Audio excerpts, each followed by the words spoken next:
दोस्तों, आपके मन में ये सवाल तो जरूर आता होगा कि वैकुंठ इस ब्रह्मांड में आखिर किस स्थान पर मौजूद है। साथ ही ब्रह्मा जी का सत्यलोक, इंद्रदेव का इंद्रलोक किन स्थानों पर मौजूद है। अगर आपके मन में भी ये सवाल आते हैं तो इस वीडियो को अंत तक ध्यान से जरूर देखें। आज के वीडियो में हम आपको हिंदू धर्म के प्राचीन ग्रंथों के प्रमाणों के अनुसार उन सभी लोकों की लोकेशन बताने जा रहे हैं। तो आइए जानते हैं। प्राचीन ग्रंथों के अनुसार ब्रह्मांड की उत्पत्ति ब्रह्मदेव के जन्म के साथ होती है, और जब ब्रह्मदेव की आयु की समाप्ति होती है तो इस ब्रह्मांड का विनाश होता है और हर तरफ केवल अंधकार ही बच जाता है। लेकिन इतने बड़े इस ब्रह्मांड में ब्रह्मदेव आखिर किस स्थान पर है? भगवान विष्णु जी का वैकुंठ किस स्थान पर मौजूद है? दोस्तों, ब्रह्मदेव जिस स्थान पर रहते हैं उसे सत्यलोक कहते हैं, और भगवान विष्णु जिस स्थान पर रहते हैं उसे वैकुंठ कहा जाता है। विष्णु पुराण में इन स्थानों का वर्णन मिलता है। विष्णु पुराण के अनुसार वैकुंठ एक ऐसी जगह है जहाँ पर लाखों सूर्य आकाश में तेजमान है और वहाँ पर कई सारे ग्रह भी मौजूद है। भागवत पुराण के अनुसार वैकुंठ का स्थान ध्रुव तारे की ओर है। ध्रुव तारे को वैज्ञानिक भाषा में पोल स्टार कहा जाता है, यानी कि अगर यूनिवर्स में हम इसे खोजे तो यह स्थान है उर्सा माइनर कॉन्स्टेलेशन, जिसे नक्षत्र कहा जाता है। इस कॉन्स्टेलेशन में सूर्य से भी लाखों गुना तेजवान सितारे मौजूद है। ये कॉन्स्टेलेशन उत्तर की ओर स्थित है। ध्रुव तारे की पृथ्वी से दूरी है 433 प्रकाश वर्ष। अगर हम इसे किलोमीटर के हिसाब से देखें तो यह होता है 4 पद्म, 10 नील, 40 खरब किलोमीटर, यानी कि 4 क्वाड्रिलियन, 104 ट्रिलियन।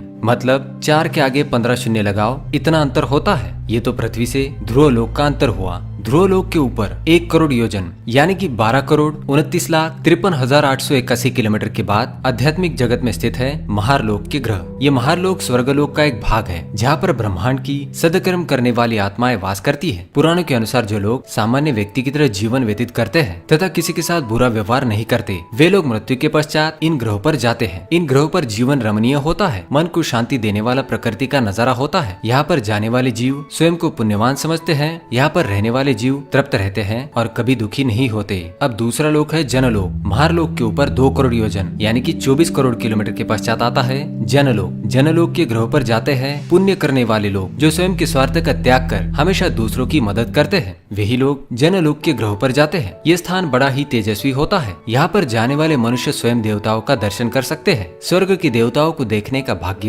इन ग्रहों पर जाने वाले लोगों को मिलता है। इसके बाद आता है तपोलोक। जनलोक के बाद 8 करोड़ योजन यानी कि 98 करोड़ किलोमीटर के बाद स्थित है तपोलोक। इस स्थान पर जाने के लिए बहुत ही कठिन परीक्षा देनी पड़ती है। यहाँ पर केवल साधु, ऋषि मुनि और सन्यासी ही जा सकते हैं, जो जीवन के सभी सुखों का त्याग कर केवल ईश्वर की आराधना और सत्कर्म करते हैं। वही लोग इस स्थान पर जाने के योग्य होते हैं। यह स्थान स्वर्गलोक का सर्वोच्च स्थान माना जाता है। यहाँ पर जाने वाले लोग स्वयं स्वर्ग के देवताओं से मिल सकते हैं। यहाँ पर ब्रह्मांड की अनेक ऊर्जाओं को नियंत्रित करने वाले देवी देवता रहते हैं, जैसे कि वरुण देव, अग्निदेव इत्यादि। तपोलोक के पश्चात आता है सत्यलोक। तपोलोक के ऊपर 12 करोड़ योजन यानी कि 1 अरब 47 करोड़ 54,46,579 किलोमीटर के अंतर पर स्थित है सत्यलोक, जहाँ पर स्वयं ब्रह्मा जी विराजमान है। यहाँ पर जाना किसी भी मनुष्य के लिए संभव नहीं है। केवल महान आत्माएं ही इस स्थान पर जा सकती है, जिन्होंने जन्म जन्मांतरों में अनेक पुण्य किए हो। महारलोक, जनलोक और तपोलोक में रहकर भी जो लोग अंतिम सत्य ईश्वर को पाने की चाह रखते हैं, केवल उन्हें ही सत्यलोक में जाने का सौभाग्य प्राप्त होता है। और फिर सत्यलोक के ऊपर